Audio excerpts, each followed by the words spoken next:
Hi, this is John from Soft Cell Electrical and Video Productions.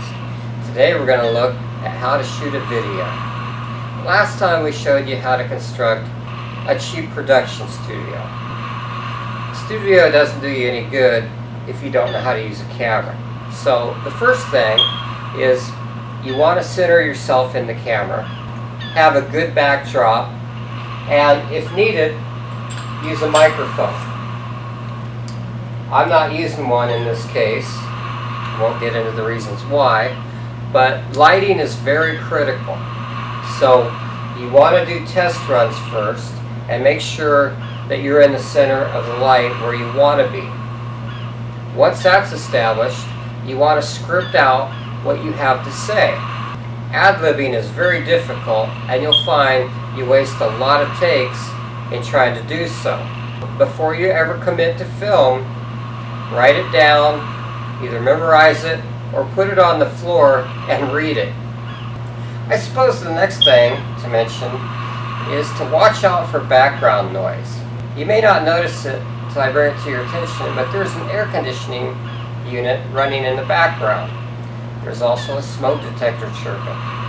Now I can edit that out, but it's better to have a very quiet environment. Now let's take a look at lighting.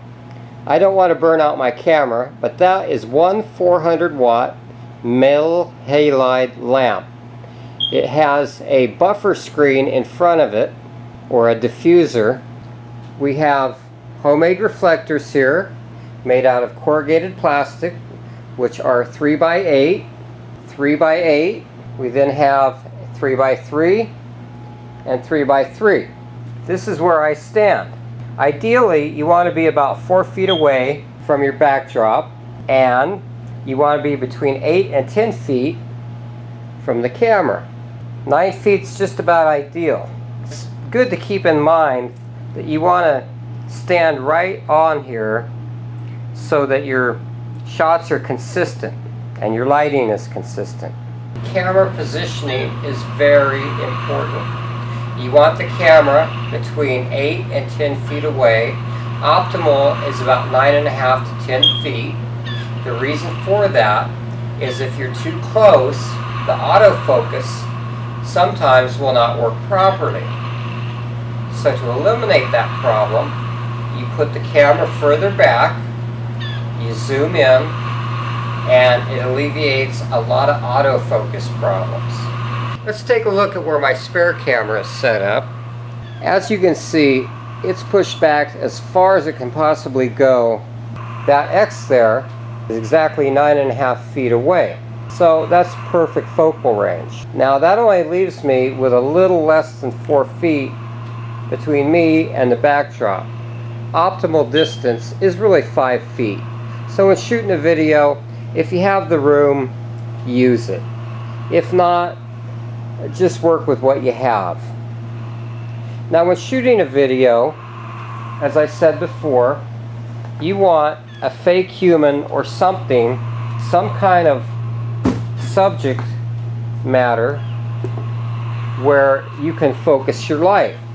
Now you see the reflector here, and you see the side of that box, and you can see the light discrepancy there.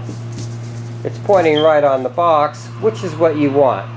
So we have full head-on light, we have 2 crisscrosses, and then we have 2 uplights to kind of catch the edges of the subject material. The next thing to concentrate on is your microphone. You want your microphone no further than 3 feet from where you're going to be speaking. It doesn't need to be in view, that's just for effects. It can be off to the side. The next thing you want to do is you want to tune your lighting. This is your cardboard person. This is what all light should be focusing on. You do not want it focused on the back screen. You want all your light focused where you're going to stand. And one way of testing this is to stand here and look directly at the reflective devices. If the reflection is about in the center then you know they're pointing right at you and you're getting good coverage on your light. Once you get done with the camera and shoot that video, you take it to the editor, and that's where you find out how effective you've placed your reflection screens, your microphone, your test subject, and yourself for that matter. This concludes this lesson on how to shoot a video. Thanks, and have a great day from Soft Cell Electrical and Video Productions.